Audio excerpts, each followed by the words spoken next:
大明轮王驾到，你们是否已经练成呢？虽然未算纯熟，似乎也足以迎敌了。好，本音，你去请明王到牟礼堂来相见。是师叔。玉儿，一会儿会有激战，伯父不能分心照顾你，你出去走走。伯父，我不放心你和人斗剑啊，我要跟着你。玉儿，难得你如此孝心，你过来坐在我身边。就算大伦明王再怎么厉害，他也不会伤害你分毫的。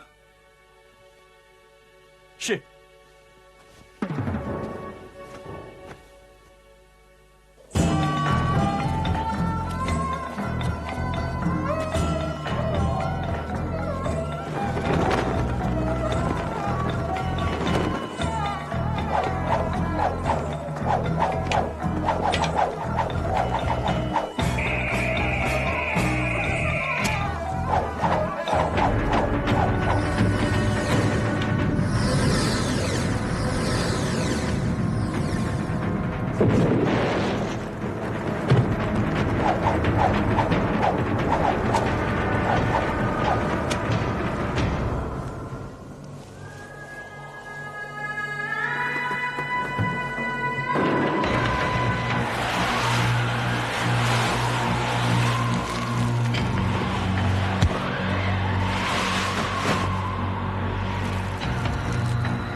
请。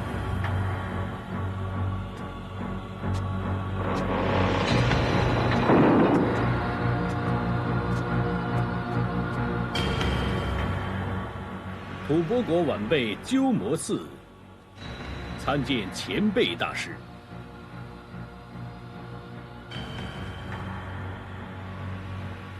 有常无常，双树枯荣，南北西东，非假非空。大伦明王果然博学精深，真是名不虚传。一见面就道破老衲所参的枯禅的来历。世尊释迦牟尼在婆罗双树之间入灭，东南西北各有双树，一枯一荣，意为天地八界，非枯非荣，非假非空。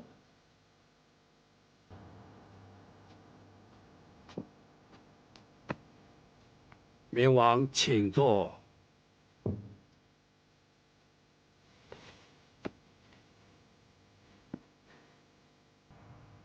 小僧生平有一知己，是大宋姑苏人士，父姓慕容，单名一个伯字。是不是就是慕容世家已故的主人慕容博？不错。小僧30年前在川边地区与慕容先生相遇，以武论交，得到慕容先生指点迷津。小僧返回吐蕃，潜心修炼，30年后时有所成。不料慕容先生西归极乐，小僧未及图报。明王与慕容先生相交一场，就是缘分。既然缘分已尽了，又何必强求呢？慕容先生当年论及剑法，深信大理天龙寺的6脉神剑，乃天下第一剑法。小僧恨为得剑，因为平生憾事。小僧当年曾许下诺言，日后为慕容先生借阅这本剑谱，所以今天特来相求。哦，慕容先生已经往生极乐，对人间的武学岂能有所眷恋？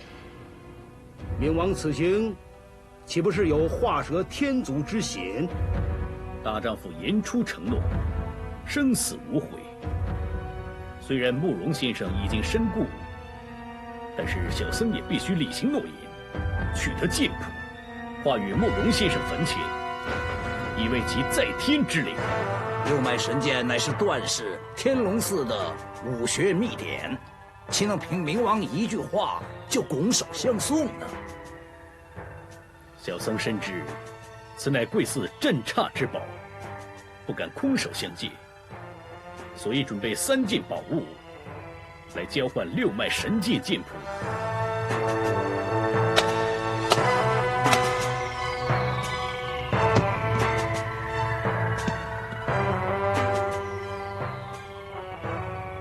段氏是大理国主，奇珍异宝，当然不稀罕。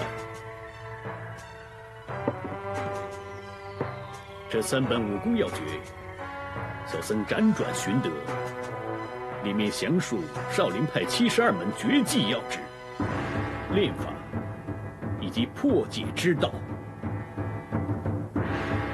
如果贵寺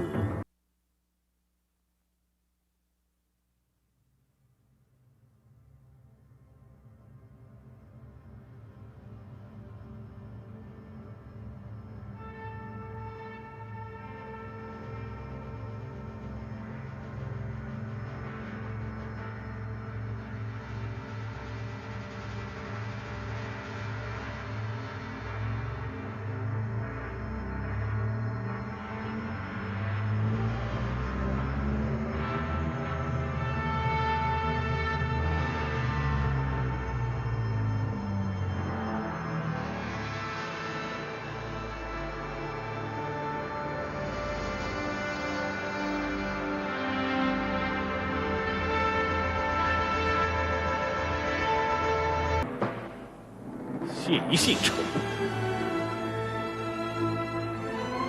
这门指法就是拈花指。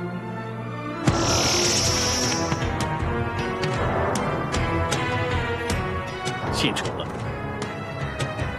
这一招就是多罗叶指。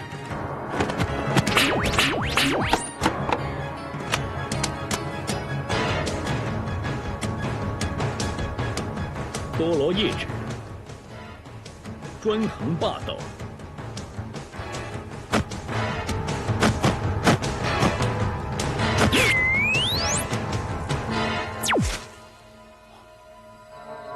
无相截止，佩服，佩服！大师夸奖了。木片跳动就是有相，如果要做到真正的无形无相，还有赖各位大师多多修炼。师叔，明王盛意拳拳，我们应该如何接应？请师叔明示。本观，我们练武所谓何事啊？是为弘法护国，为道降魔。好，倘若出手降魔，应该用哪种功夫呢？当然是看家本领一阳指。你是一阳指的修为，现在练到第几品的境界啊？只是练到第4品。弟子不知，但难练到第1品。哦，师叔教训得对，我们自己的一阳指都未曾练到最高境界，何必还贪心人家的所谓的武学奇书呢？师叔10几年来，从来未曾接见过外客，明王乃是当代高僧，故破例相见，明王可以请回了。恕小僧狂妄，看来六脉神剑只不过徒负虚名。倘若贵寺坚持拒而不接，恐怕会有损大理国与吐蕃2国之间的邦交。明王这么说法，倘若天龙寺不交出六脉神剑的剑谱，岂不是2国要兵戎相见吗？吐蕃国主早有猎取大理之念，只不过小僧数年来以国师身份竭力劝止。冥王刚才说必死的六脉神剑徒负虚名，好，我就用六脉神剑领教一下冥王的棘手高招。想不到各位高僧竟然练成六脉神剑。既然诸位肯显示神界绝艺，小僧荣幸之至。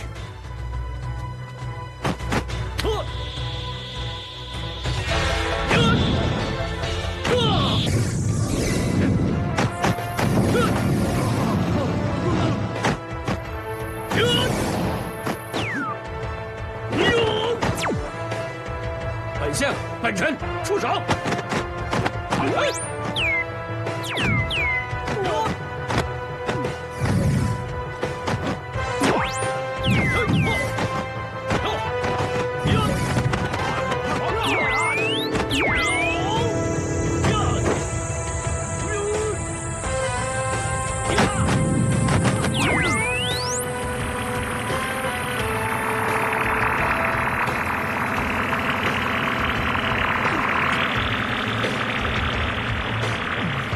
师叔祖传音入密，和你说话，你要留心听着。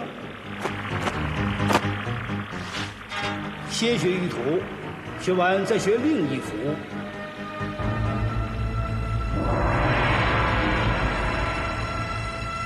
一定是枯荣大师修炼枯荣禅功，所以变成这个样子了。良机莫失，明神关键，自观自学，不违祖训。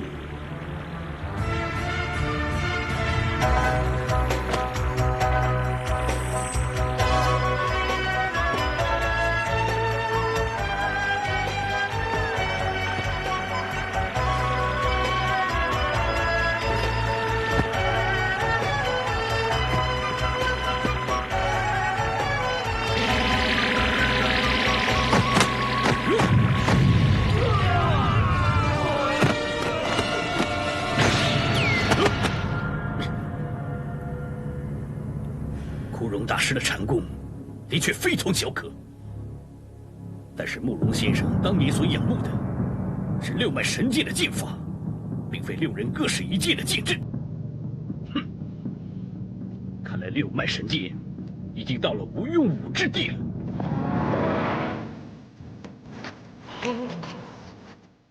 阿弥陀佛。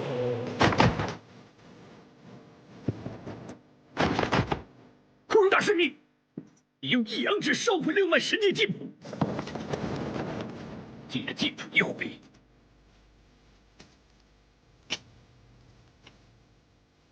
小僧就此告辞。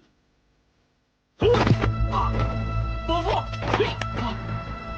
帝国国主就让保定帝风范，请陛下驱驾去趟吐蕃。伯父，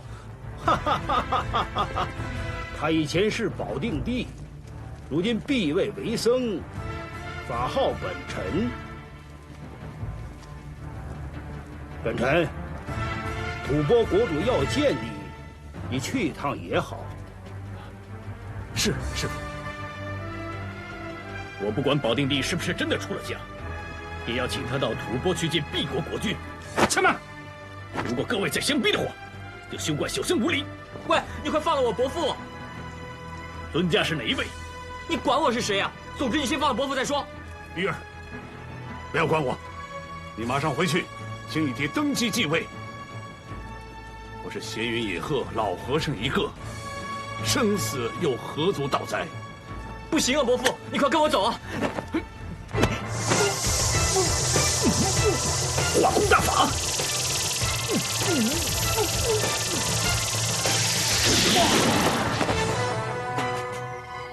小僧一直以为段氏只是专注祖传的神功，想不到段氏后人竟然结交星宿老人，学其化功大法。冥王为何口出谬论？星宿老怪善于暗算偷袭，德行卑劣。我段氏兄弟又怎么会和那种人有关联呢？今日有幸结识年轻高手，何不指点小僧数招呢？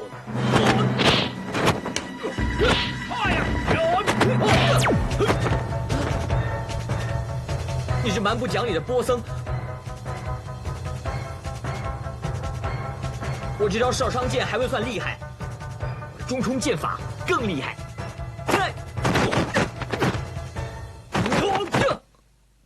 住手！幸亏他的六脉神技尚未练得融会贯通、得心应手的地步。这位施主年纪轻轻，居然有如此的武学修为，实在令人佩服佩服。知道厉害就快。玉儿，别过来！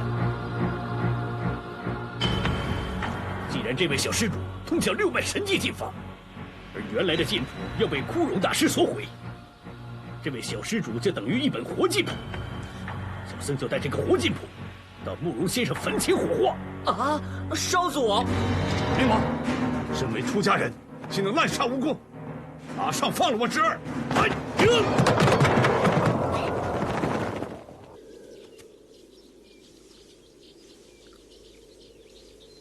臭和尚，放我下去！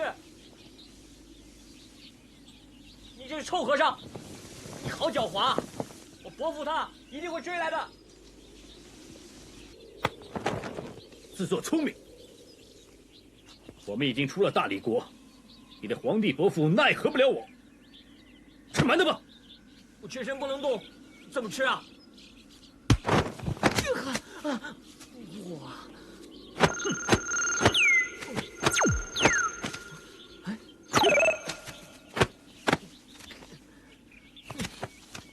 又干又硬，怎么吃啊？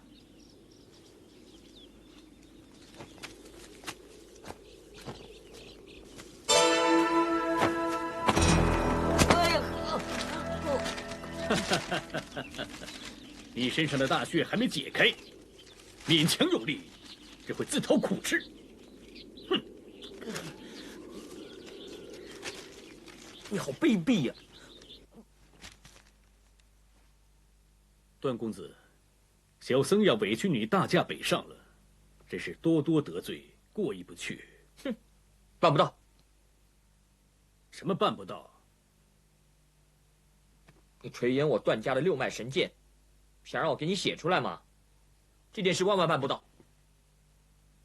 段公子，你误会了，小僧绝无加害之意。段公子，你只需将剑谱完整的写出来，小僧绝不会偷看一眼，而且立即封契，拿到慕容先生坟前火化，以了却小僧当年之承诺。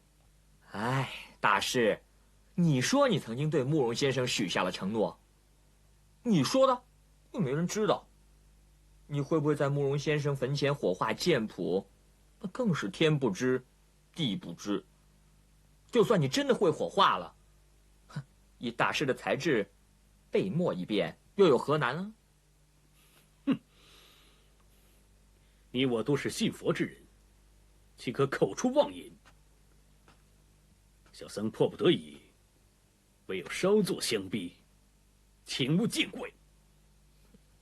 万一公子你抵受不住，愿意将剑谱写出来的话，就点点头，小僧自然会放手。鸠摩智，我一路上已经想得很清楚了，我只要不把剑谱写出来，你就舍不得杀我的。但是我要是把剑谱写出来，哼，你又岂容我活在世上呢？写了岂不是等于自杀？不写。岂有此理！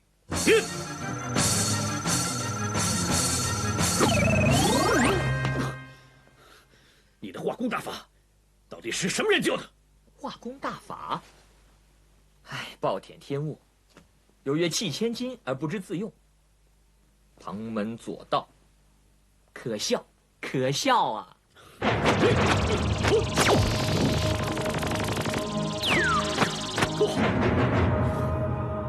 如果我刚才的那刀再低一点，你的脑袋会怎么样？快写！你再逼我，我就乱写。反正也不是写给你看，是写给慕容先生看的嘛，让他练得走火入魔，自断鬼脉。哼，恐怕他也不会上来找你算账的吧？你这贼小子，佛爷好心不杀你，你竟然执迷不悟。好，我就抓你到慕容先生坟前火化，恐怕你心中所记的剑谱就不会是假的。喂，我在临死之前一定很害怕的，我一害怕就会记错几招的。越害怕就越会记错，到时候我自己也弄得糊里糊涂了。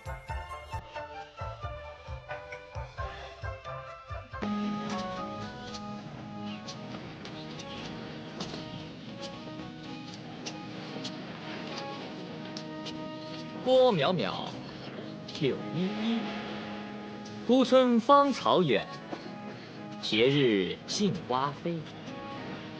4大连头，还有这种闲情雅致。哼，佛家有言，色身无常，无常即苦，天下无不死之人的。你大不了多活几年，又有何分别？本家，有劳你送我们到燕子坞慕容家。燕子坞慕容家没听说过，你告诉我怎么走啊？是39水路还是49水路啊？何谓39、49水路？贫僧闻所未闻。这位大师，你要去燕子坞啊？不错，小姑娘，可否指点迷津？燕子坞外人根本就不知道，请问大师是从哪里听来的？贫僧是慕容先生的故交，特来故友坟前拜祭，并希望可以目睹慕容公子的风采。真是太巧了，我们公子出了门还没回来呢。与慕容公子缘牵一面，真是可惜。贫僧从吐蕃远道而来，但愿可以在慕容先生坟前一拜，以了心愿。大师既然是慕容老爷的朋友，那就请到燕子坞喝杯茶，我再帮你通传吧。这位姑娘是公子府上的何人？我只是服侍公子抚琴吹笛的小丫头，我叫阿碧。有了阿碧姑娘带路，